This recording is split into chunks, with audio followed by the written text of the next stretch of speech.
तो टीचर का बेस बनाया और अपने घर का लाइट मैन, वाटर मैन, पोछा मैन, सिलेंडर मैन आपको पढ़ाने चला आया।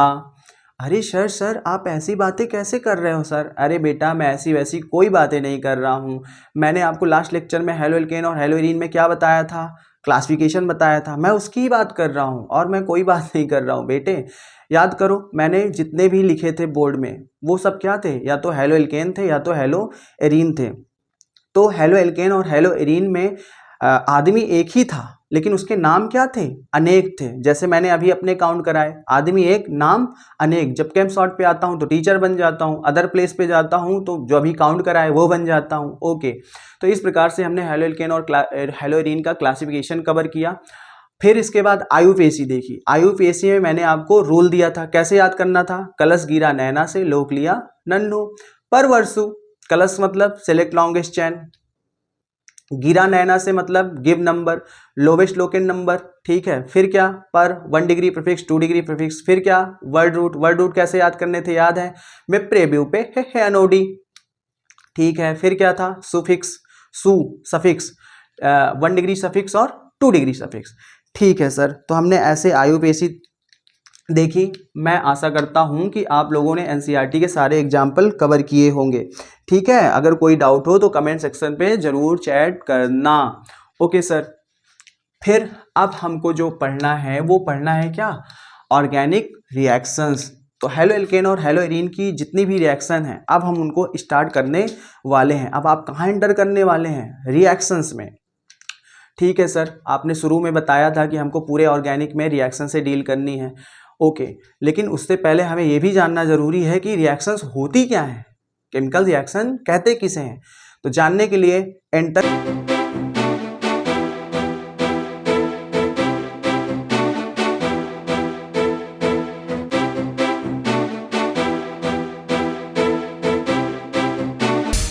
ऑल राइट, ओके, तो मैं आपको बताना चाहता हूं कि क्लास 10th का जो पहला चैप्टर है केमिकल रिएक्शन, साइंस का पहला चैप्टर, मैं उसको बहुत जल्दी अपलोड करने वाला हूं। अगर आपको केमिकल रिएक्शन के बारे में डीपली जानना है बेटा जी, तो वहां पर जाके आप उसे देख सकते हैं। और अगर नहीं भी देख रहे हैं तो यहाँ पर मैं जितना भी केमिकल रिएक्शन के बारे में आपको बता रहा हूँ उसको अच्छे से समझने की कोशिश करिए, उतना पर्याप्त है। ओके, तो चलिए केमिकल रिएक्शन के बारे में जानते हैं। तो केमिकल रिएक्शन की डिफिनीशन क्या कहती है कि दो या दो से अधिक पदार्थों का आपस में टकराव होना और उनके टकराव से कुछ नए पदार्थ का बनना क्या कहलाता है? रासायनिक अपक्रिया कहलाता है। जैसे सपोज करो ये दो लोग हैं, ठीक है, ब्लैक और ब्लू, और ये आपस में मिलेंगे तो एक नई चीज बननी चाहिए। इसी को हम क्या कहते हैं? रासायनिक अपक्रिया कहते हैं। ओके ओके सर, जैसे जैसे हम लोग एक डेली लाइफ का केमिकल रिएक्शन में ले रहा हूँ, चीनी, दूध, चाय पत्ती जब आपस में मिलते हैं तो क्या बेटा बनता है? चाय बनता है। ये भी तो एक केमिकल रिएक्शन है। जब ये मिले तो एक नई चीज बनी, वो क्या है? चाय। तो ये भी एक केमिकल रिएक्शन ही हुई।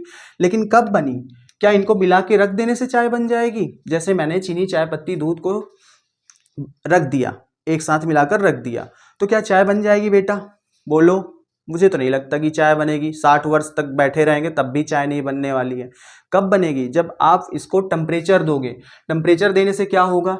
टेम्परेचर देने से होगा कुछ यूं कि चीनी दूध से टकराएगा, चाय पत्ती दूध से टकराएगी, चाय पत्ती दूध से टकराने के बाद चाय पत्ती चीनी से टकराएगी, फिर चीनी दूध से टकराएगा। मतलब इनके टकराने की जो वेलोसिटी है वो क्या हो जाएगी? बढ़ जाएगी। जितने ही आप टेम्परेचर बढ़ाएंगे उतना ही इनका टकराव क्या होगा? आपस में बहुत ही ज़्यादा होना शुरू हो जाएगा और उतना ही जल्दी जल्दी आपको क्या मिलना शुरू हो जाएगी? चाय मिलनी शुरू हो जाएगी। तो ये भी तो एक केमिकल रिएक्शन ही हुई, जब दो या दो से अधिक पदार्थ आपस में क्या हुए? टकराए और एक नई चीज बनी। तो ये भी एक प्रकार की आपकी केमिकल रिएक्शन ही है।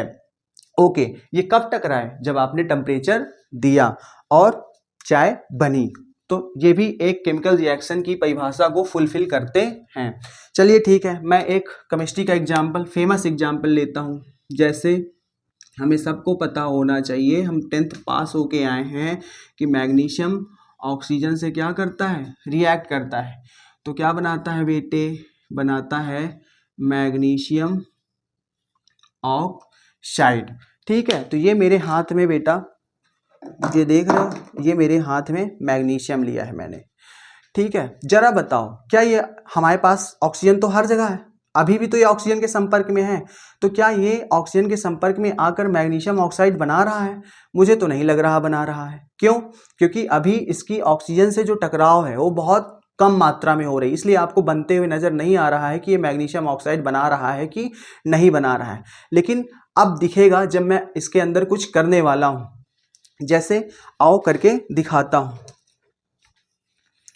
जब मैं इसकी मैग्नीशियम की ऑक्सीजन के साथ रिएक्शन को, टकराव को इंक्रीज कर दूंगा, ठीक है, तो ये क्या होगा, हाईली फ्लेमेबल के साथ जलना शुरू हो जाएगा। लेकिन कोई भी प्रैक्टिकल करो तो उससे पहले क्या लो, प्रिकॉशन लो, सावधानी लो। तो मैं इस पहले क्या लगा लेता हूँ, चश्मा लगा लेता हूँ। ओके सर, किडी कैसा लग रहा हूँ? मजाक कर रहा हूँ। तो चलिए इसकी ऑक्सीजन से संपर्क को क्या करते हैं, बढ़ाते हैं। ठीक है, तो जैसे ही मैं जलाऊंगा ये ऑक्सीजन से क्या करना शुरू हो जाएगा, काफ़ी तेज मात्रा में ऑक्सीजन से रिएक्शन करना शुरू हो जाएगा और हमको जल्दी जल्दी मैग्नीशियम ऑक्साइड का बनना दिखेगा।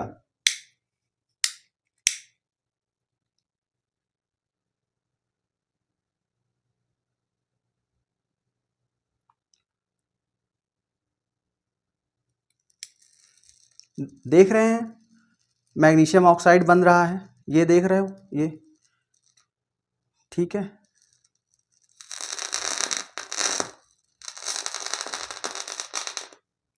ठीक है, तो ये मैग्नीशियम ऑक्साइड की क्या थी, राख थी। ओके सर, हमने देखा कि मैग्नीशियम ऑक्साइड बना। ओके, इसको मैं बुझा देता हूँ, 1 सेकेंड। ओके, तो चलिए क्या देखा आपने, अब इसको उतारते हैं। तो बेटा जी क्या देखा आपने, मैग्नीशियम ऑक्साइड बनते देखा। मैग्नीशियम को जब मैंने जलाया तो ये ऑक्सीजन से क्या हुई, जल्दी जल्दी रिएक्शन करना शुरू हुआ। मतलब मैग्नीशियम ऑक्सीजन से जल्दी जल्दी टकराना क्या हो गया, शुरू हो गया। और टकरा कर क्या बनाता हुआ नजर आया, मैग्नीशियम ऑक्साइड बनाता हुआ नजर आया। तो बस यही होती है क्या, केमिकल रिएक्शन।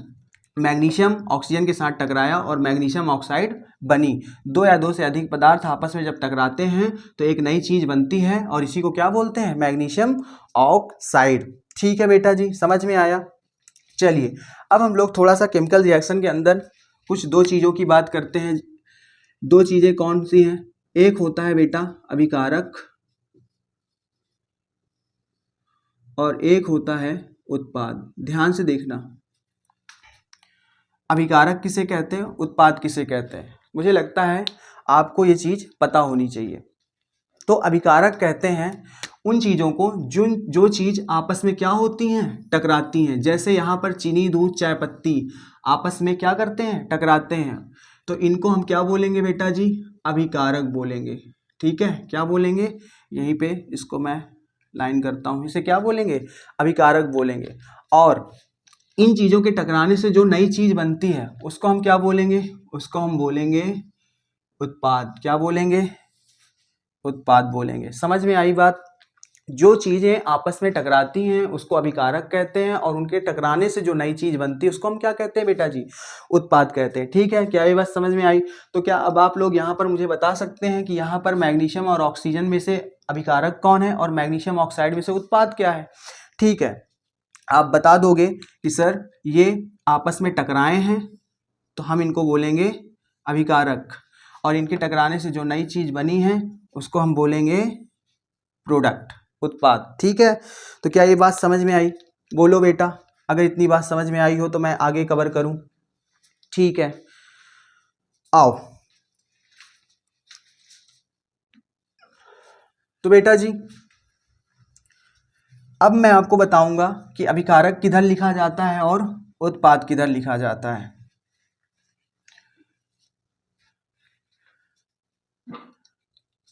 जैसे हमने अभी जस्ट एक रिएक्शन देखी, मैग्नीशियम ने जब ऑक्सीजन से रिएक्शन की तो मैग्नीशियम ऑक्साइड बना, जिसमें से ये दोनों अभिकारक हैं क्योंकि ये आपस में टकराने वाली चीज़ हैं, तो मैं इनको बोलूँगा अभिकारक। अभिकारक को इंग्लिश से बोलते हैं बेटा रिएक्टेंट। क्या बोलते हैं, रिएक्टेंट। ठीक है, और इनके टकराने से सर जो चीज़ बनी उसको मैं क्या बोलता हूँ, प्रोडक्ट। तो ये उत्पाद है और ये अभिकारक है। ठीक है, जरा ध्यान से देखो, वैसे तो इसको केमिस्ट्री में एरो नहीं बोलते हैं, इक्वल टू बोलते हैं, फॉर्मिंग टू बोलते हैं, तो आप इक्वल टू ही बोलो। तो जरा देखो इस एरो को, देखो इस एरो में जो टेल है, टेल देख रहे हो, ये पूंछ, और इस एरो का एक भाग है सर। पूंछ की तरफ आप हमेशा क्या लिखेंगे, अभिकारक लिखेंगे, जो चीजें आपस में मिल रही हैं उन चीजों को लिखेंगे, और सिर की तरफ क्या लिखेंगे, उत्पाद लिखेंगे। जिन चीजों के मिलने से कोई नई चीज बनी है उसको कहाँ लिखोगे, सिर की तरफ लिखोगे। ऐसा नहीं कि उल्टा कर दो, उत्पाद को पूंछ की तरफ और अभिकारक को सिर की तरफ, ऐसा नहीं करना है। हमेशा आपको अभिकारक कहाँ लिखा हुआ मिलेगा, पूंछ की तरफ, और सिर की तरफ क्या लिखा हुआ मिलेगा, उत्पाद मिलेगा। तो क्या इतनी बात आपको समझ में आ रही है? बोलो बेटा, मैंने पूरी केमिकल रिएक्शन खोल के रख दी। अब हम लोग आगे जानते हैं। क्या आपने कभी सुना कि रिएक्शन को बैलेंस करना जरूरी होता है? सुना है या नहीं सुना है, या पाप ही पाप करके आए हो? आओ बताता हूँ। सर ये बैलेंसिंग क्या है, ये बैलेंस क्या है सर, ये बैलेंस आओ बताता हूँ, ये बैलेंस क्या है। अभी हमने देखा कि मैग्नीशियम ऑक्सीजन के साथ रिएक्ट किया, अभी ताज़ा ताज़ा देखा है, और क्या बनाया है, मैग्नीशियम ऑक्साइड बनाया है। ठीक है, जरा इसको ध्यान से देखो। इधर बेटा जी कितने मैग्नीशियम है, इधर 1 किलो मैग्नीशियम है। मैं बोल रहा हूँ ऐसे ही आपके लिए, ठीक है, टेंशन ना लेना, 1 किलो नहीं होता, बोल रहा हूँ। इधर भी देख रहे हो कितना किलो है, 1 ही किलो तो है। मैग्नीशियम कितना है, 1। इधर भी कितना है, 1। ऑक्सीजन कितना है, ऑक्सीजन है 2 किलो। कितना है, 2 किलो। इधर ऑक्सीजन कितना है, इधर ऑक्सीजन 1 किलो है। जरा बताओ क्या बैलेंस है? ठीक है, एक तरफ मैग्नीशियम तो बैलेंस है, लेकिन क्या आपका ऑक्सीजन बैलेंस है? ऑक्सीजन 2 है और इधर 1 है, तो हमें ऑक्सीजन क्या करना पड़ेगा, बैलेंस करना पड़ेगा। किस प्रकार करेंगे, आपने क्लास 10th में या क्लास 11th में सीखा होगा पापियों। नहीं सीखा तो थोड़ा सा सीखने की कोशिश करो। मैं ज़्यादा तो नहीं सिखाऊंगा, क्योंकि मैं यहाँ शॉर्ट्स में आपको केमिकल रिएक्शन बताने आया हूँ। तो जब आप ऐसे करोगे, ऐसे, ठीक है, तो देख रहे हो अब कितने ऑक्सीजन हो गए, 2। ये देख रहे हो 2 हो गए, अब 2 किलो हो गया। लेकिन साथ में मैग्नीशियम भी क्या हो गया, 2 हो गया। ठीक है, ऑक्सीजन तो आपने बैलेंस कर लिया, लेकिन मैग्नीशियम क्या हो गया, ये भी 2 हो गया। इधर कितना है, 1, तो इधर भी कितना कर दो बेटा, इधर भी 2 कर दो। तो देख रहे हो इधर भी 2 मैग्नीशियम आ गए, अब बैलेंस हो गया। 2 इधर, 2 इधर, 2 इधर, 2 इधर, क्या मैग्नीशियम, क्या ऑक्सीजन, बैलेंस हो गया। अब ये बैलेंस किया क्यों जाता है सर? इसलिए किया जाता है बेटा जी, ताकि लेवासिए की आत्मा को क्या हो जाए, शांति मिल जाए। अब सर ये लेवासिए कौन है, अब वो सब हमको नहीं जानना है, हमें बस इतना जानना था कि हमें समीकरण को, मतलब रासायनिक अपक्रिया को बैलेंस भी करना होता है। क्यों करना होता है, लेवासिए की आत्मा को शांति देने के लिए। ऐसा नहीं है बेटा, लेवासिए सर ने बोला था कि जितना कद्दू पकने के पहले उतना ही कद्दू पकने के बाद, ओके हाँ ठीक है, मतलब जितना भी द्रव्यमान रिएक्शन होने के पहले रहेगा उतना ही द्रव्यमान रिएक्शन होने के बाद होना चाहिए। जैसे यहाँ पर अगर मैं इसको जोड़ूं, बेटा ये रफली डाटा मैंने लिखा है, किलो इलो नहीं होता, ओके, मोल में चलती है केमिस्ट्री। तो ये हो गया कितना, 4 kg, और ये भी कितना हो गया, 4 kg। ठीक है, बराबर हो गया। तो जितना रिएक्शन के पहले मास उतना ही रिएक्शन के बाद मास, ये आपके लेवासी सर ने बोला था। तो ठीक है, हमने बैलेंसिंग तक देख लिया। अब हमको यहाँ से जो मेन मोटो है वो हमने क्या जाना, वो आओ मैं आपको बताता हूँ।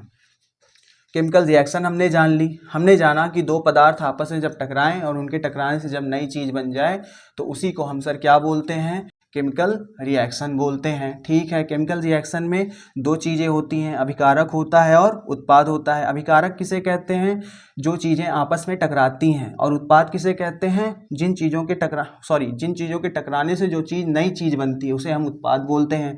अभिकारक को किधर लिखते हैं, अभिकारक को पूंछ की तरफ लिखते हैं, और उत्पाद को किधर लिखते हैं बेटा जी, उत्पाद को हम लोग लिखते हैं सिर की तरफ। ठीक है, अब जरा एक कुछ क्वेश्चन मैं करता हूँ।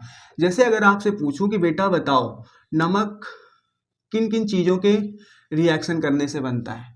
जैसे मैं आपसे पूछूं बेटा जी बताओ पानी किन किन चीज़ों के रिएक्शन करने से बनता है। जैसे मैं आपसे पूछूं अमोनिया किन किन चीज़ों के रिएक्शन करने से बनती है।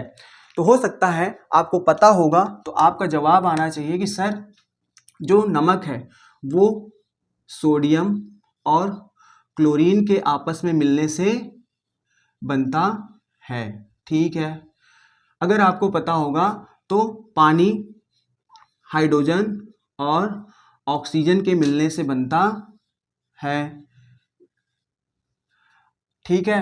आपको अगर पता होगा अमोनिया किससे बनता है, अमोनिया बनता है नाइट्रोजन और हाइड्रोजन से। ठीक है। अब जरा बताओ मुझे कैसे पता कि नमक किससे बनता है, मुझे कैसे पता कि पानी कैसे बनता है, मुझे कैसे पता कि अमोनिया कैसे बनता है। मुझे रटा हुआ है, क्या है, मुझे रटा हुआ है। क्यों? क्योंकि ये केमिकल रिएक्शन है। जरा देखो, दो लोग आपस में टकराए तो एक नई चीज बनी, दो लोग आपस में टकराए तो एक नई चीज बनी, दो लोग आपस में टकराए एक नई चीज बनी। जैसे इसी पे फोकस करो, सोडियम क्या होता है, बहुत ही ज्यादा रिएक्टिव एलिमेंट होता है, ज्वलनशील होता है, तड़कू भड़कू होता है। और क्लोरीन क्या होती है, विषैली गैस होती है। लेकिन जब ये आपस में मिल जाते हैं तो ये क्या बना लेते हैं, नमक। तो अब बताओ ये एक नई चीज बनी ना, पहले ये तड़कू भड़कू थे और अब क्या बन गया, नमक बन गया। क्या इनको आप अपने घर में रखना चाहोगे? लेकिन आपके घर में नमक होता है। ठीक है, जरा इसको फोकस करो। हाइड्रोजन क्या होती है, ज्वलनशील गैस होती है। और ऑक्सीजन क्या होती है, जलाने वाली, अभी आपने देखा लाइव। ओके। और जब ये ज्वलनशील और जलने वाली चीज मिलती है तो क्या बनाती है, एक नई चीज, बुझाने वाली। तो हुआ ना एक नया पदार्थ। जब दो पदार्थ आपस में मिले, टक्कर हुई तो एक नई चीज बनी। तो केमिकल रिएक्शन है ना। अब जरा बताओ इस केमिकल रिएक्शन में इधर वाले ये सब, ये देख रहे हो, ये सारे के सारे इधर वाले जो पूंछ की साइड लिखे हैं वो बेटा जी क्या हैं, वो हैं अभिकारक। वो सब क्या हैं, अभिकारक। और बेटा जी जो उधर लिखे हुए हैं, ठीक है, वो सारे की सारे क्या हैं सर जी, वो सारे की सारे उत्पाद हैं, प्रोडक्ट हैं। ठीक है। पूंछ की तरफ कौन रहता है, अभिकारक, और हेड की तरफ कौन रहता है, सिर की तरफ उत्पाद रहते हैं। अब जरा बताओ, मुझे अभिकारक पता था और उत्पाद भी पता था, तब तो मैंने ये केमिकल रिएक्शन लिखी कि सोडियम क्लोराइड की जो केमिकल रिएक्शन है वो कैसे बनता है, सोडियम क्लोराइड, सोडियम और क्लोरीन के मिलने के बाद। पानी कैसे बनता है, हाइड्रोजन और ऑक्सीजन के मिलने के बाद। अमोनिया कब बनती है, नाइट्रोजन और हाइड्रोजन के मिलने के बाद। इस डायरेक्टली मैं ये कहना चाहता हूं कि जब मुझे अभिकारक पता था तभी तो मैंने क्या पाया, उत्पाद पाया। मतलब अगर मुझे केमिकल रिएक्शन में ये पता चल जाए कि क्या अभिकारक होगा तो मुझे हो सकता है ये आगे पता चल सकता है कि उत्पाद क्या बनने वाला है। समझ पा रहे हो बेटा। या अगर मुझे उत्पाद के अभिकारकों के बारे में नॉलेज है तो मैं आसानी से अभिकारकों को लिखकर उत्पाद क्या कर लूँगा, निकाल लूँगा। तो बेटा जी हमें केमिकल रिएक्शन टोटल क्या करनी होती है, रटनी होती है। देख रहे हो, जैसे ये रटा ही तो हुआ है। पानी किससे बनता है, अमोनिया किससे बनती है। ठीक है। तो हमें शुरू से ये बताया गया कि केमिकल रिएक्शन रटनी होती है, समझनी भी होती है, मैं ये नहीं कह रहा हूँ। लेकिन अगर देखा जाए मोटे मोटे तौर पे तो केमिकल रिएक्शन हमें क्या करनी होती है, केमिकल रिएक्शन रटनी ही होती है। जिसमें से हमें सबसे पहले जो इंपॉर्टेंट चीज़ है वो पता होना चाहिए, वो क्या है, अभिकारक, कि क्या चीज़ के मिलने से क्या चीज़ बनने वाली है। तो यहाँ पर हम लोग जब ऑर्गेनिक में केमिकल रिएक्शन पढ़ेंगे तो हमें सबसे ज़्यादा नॉलेज होनी चाहिए अभिकारक की, तभी हम क्या बना सकते हैं, प्रोडक्ट बना सकते हैं। मतलब हमको अभिकारक को रटना है और उत्पाद को पाना है। तो बेटा यहाँ पर हम लोग आपके अभिकारक के रटने की जो प्रक्रिया है उसको आसान बनाएंगे। नहीं तो ये आप ये घर पे भी ये काम कर सकते हो, बुक खोलोगे और रट लोगे, फिर यहाँ आने की क्या ज़रूरत है। लेकिन इस काम को मैं आपके लिए क्या करने वाला हूँ, आसान करने वाला हूँ मेरे तरीके से। तो ठीक है, जानने के लिए आप लोग मेरे साथ बने रहिए। अगले लेक्चर में हम लोग हेलो एल्केन और हेलो एरीन क्या करेंगे, उनकी केमिकल रिएक्शन को पढ़ेंगे, जिसमें से सबसे होगा क्या, पहला प्रिपरेशन ऑफ हेलो एल्केन। ठीक है, हेलो एल्केन कैसे बनाया जाए। देख रहे हो, जैसे नमक कैसे बनाया जाए उसी तरह हेलो एल्केन कैसे बनाया जाए, हेलो एरीन कैसे बनाया जाए। ओके, तो मिलते हैं अगले लेक्चर में रोहित की यक्स की स्टोरी के साथ।